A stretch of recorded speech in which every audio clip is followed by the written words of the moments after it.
Haji Joko, Anda pejabat di daerah ini. Anda pejabat yang dikenal gaul. Mengapa Anda mau gaul padahal Anda pejabat, Pak? Jadi saya ingin menghilangkan adanya sekat di antara pejabat dengan pemuda ataupun masyarakat. Dengan masyarakat. Jadi tidak ada batasan antara kita itu. Oh. Sebenarnya saya ini belum termasuk pejabat besar kan. Saya Herwan Saleh, Dang Erwan. Di sebelah saya ini adalah Bapak Haji Joko Tabes, Eskom MSI. Beliau adalah pejabat daerah Kabupaten Saluma, tapi dikenal gaul, agak beda dengan yang lain. Jadi kita mau tanya-tanya banyak dengan Pak Joko. Boleh Pak Joko ya? Boleh. Oke. Ada manfaatnya bagi Anda bergaul dengan semua orang, terutama pemuda ataupun masyarakat miskin, masyarakat biasa. Padahal Anda pejabat. Jelas ada banyak manfaatnya bagi saya. Apa, Pak? Yang pertama, kalau bergaul dengan anak muda, jiwa kita ikut muda. Oh, jiwa ikut muda. Jiwa ikut muda, insya Allah awet muda. Oh, seperti itu. Kemudian kita bergaul dengan masyarakat, apalagi kalau kita bisa membantu mereka. Ada kepuasan tersendiri di hati saya. Ada kepuasan tersendiri. Itu bukan kamuflase. Memang Bapak Joko ini memang kesehariannya yang kita tahu seperti itu. Iya. Bahkan dia menjadi pembina organisasi Perisai. Apa Perisai, Pak? Ya, Perisai adalah Persatuan Remaja Islam Aktif Inovatif. Di daerah kita? Di daerah Tais. Oh, di daerah Tais. Iya. Di daerah kita di Kabupaten Seluma, Bengkulu. Indonesia bagian barat. Bahkan Anda sering saya lihat, ikut ke jalan, ikut menggalang dana ketika ada masyarakat yang membutuhkan bantuan. Misalnya ada masyarakat miskin, kurang mampu, yang terkena penyakit, terus butuh pertolongan. Kita sering tidak sengaja melihat Anda ikut dengan anak-anak muda. Ya. Apa motivasi Anda ini? Jadi kami dari Perisai sekarang itu sering sekali dihubungi oleh masyarakat, apalagi masyarakat yang tidak punya. Jadi yang sakit, yang tidak mempunyai biaya, nanti insya Allah kami kirim. Kami sudah mengirim beberapa orang ke, ada yang Palembang, ada yang ke Jakarta, dari Perisai. Nah, penggalangan dana itu diadakan ketika dana yang kami perkirakan untuk biaya berangkat ataupun selama berobat itu kurang. Jadi kami adakan penggalangan dana. Oh, penggalangan ini seperti apa? Misalnya, apakah iuran masing-masing teman-teman Anda, anak-anak muda, ataukah menggalang ini menghubungi pihak lain untuk menyalurkan donasi? Seperti apa? Jadi kami Perisai ini dihuni oleh anak-anak muda yang berada di sekitar Kabupaten Seluma. Saat ini kami sudah ada beberapa perwakilan di kecamatan-kecamatan. Nah, anak-anak muda ini yang memang tanpa pamrih untuk membantu masyarakat. Nah, selain dari itu, kami juga ada beberapa donatur yang termasuk rutin. Oh, berarti mungkin karena posisi Anda sebagai pejabat daerah juga, Anda bisa mengkoneksikan, menyalurkan komunikasi Anda kepada teman-teman, kepada anak-anak muda itu tadi. Enggak juga. Ini tidak ada hubungannya dengan pejabat. Malah ini koneksi kita ini di luar pejabat. Nah, ada beberapa yang pengusaha. Bahkan kita ada kerjasama dengan salah satu komunitas namanya Kantong Doraemon di Jakarta. Jadi di Jakarta nanti yang sakit ini khususnya rumah sakit Cipto. Difasilitasi pendampingan sama rumah singgah.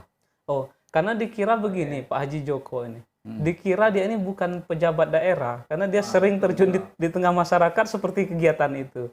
Dikira dia adalah relawan atau entah apa. Ternyata memang Bapak Joko ini kepala bidang perumahan ya, yang mengurusi tentang program-program perumahan pemerintah. Iya.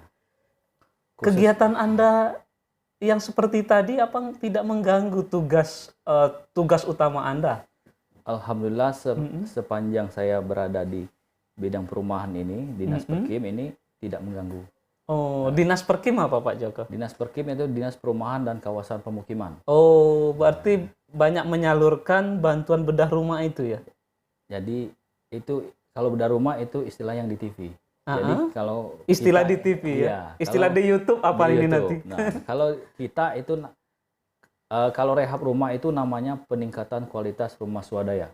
Peningkatan Kualitas rumah swadaya. Nah, seperti apa itu? Berarti pemerintah memberikan uang kepada masyarakat atau seperti apa? Jadi di pemerintah daerah dan pemerintah pusat ada program BSPS dan BRS. Jadi, apa itu Pak? BSPS itu yaitu bantuan stimulan perumahan swadaya. Bantuan stimulan. Ya, kemudian BRS itu bantuan rumah swadaya. Oh, berarti masyarakat yang punya rumah tidak layak huni itu bukan dibangunkan rumah full 100% tidak ya? Tidak.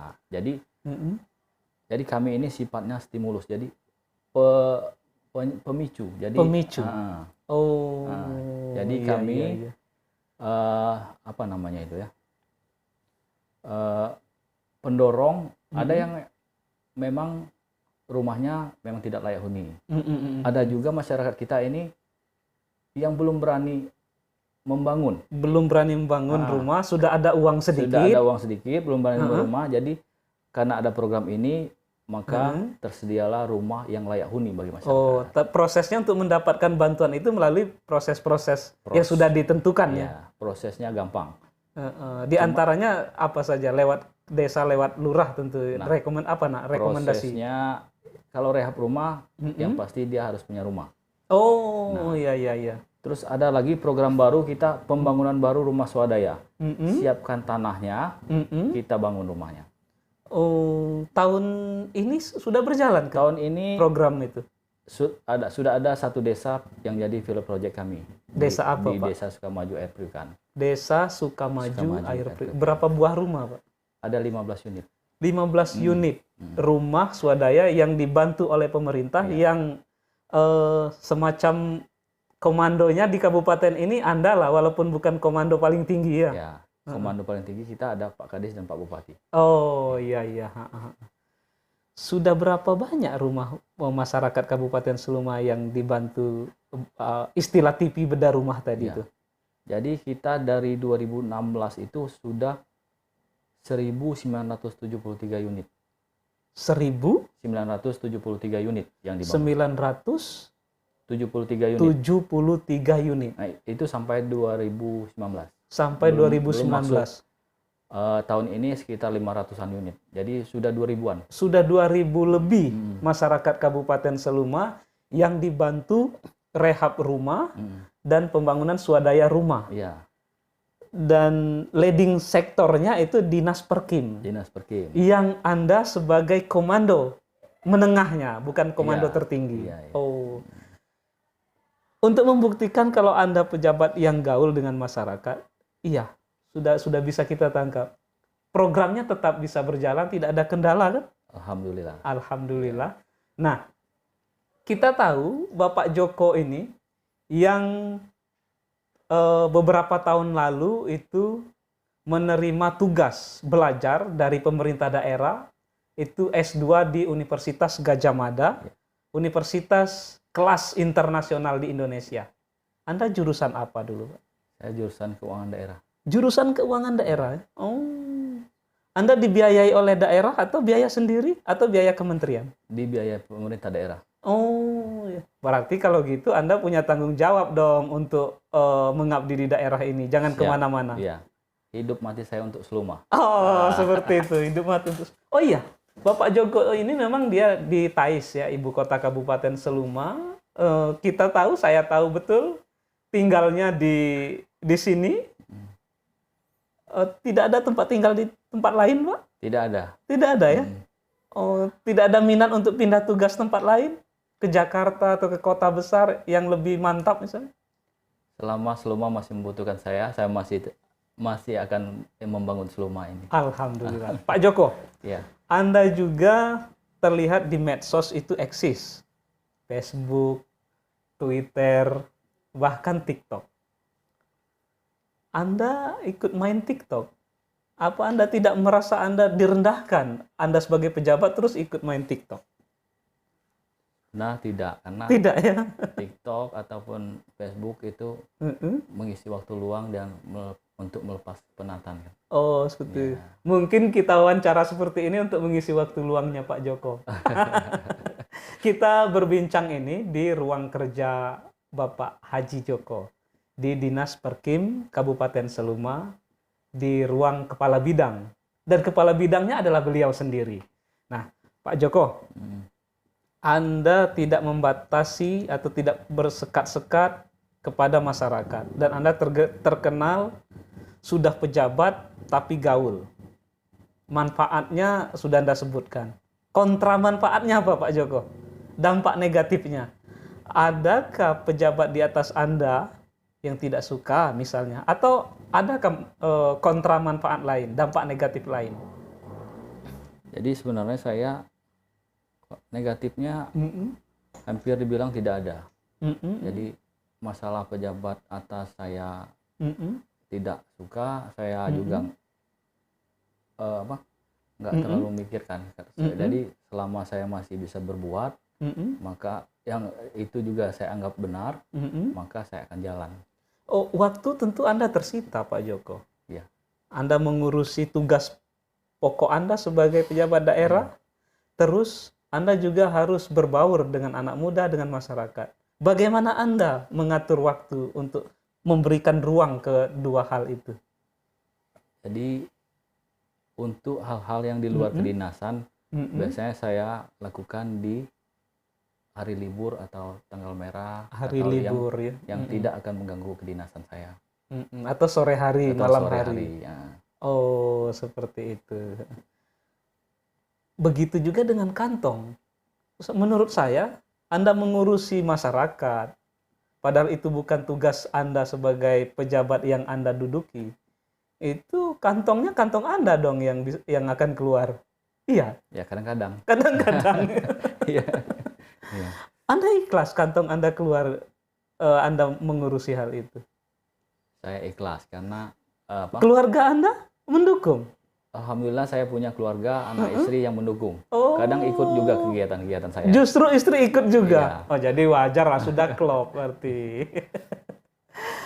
Pak Joko, biasanya ketika ada birokrat itu sudah mulai aktif di tengah masyarakat. Ada pejabat daerah yang sudah mulai aktif di tengah masyarakat. Biasanya ini ada apa-apanya. Dia ingin mengincar posisi-posisi politik strategis nantinya.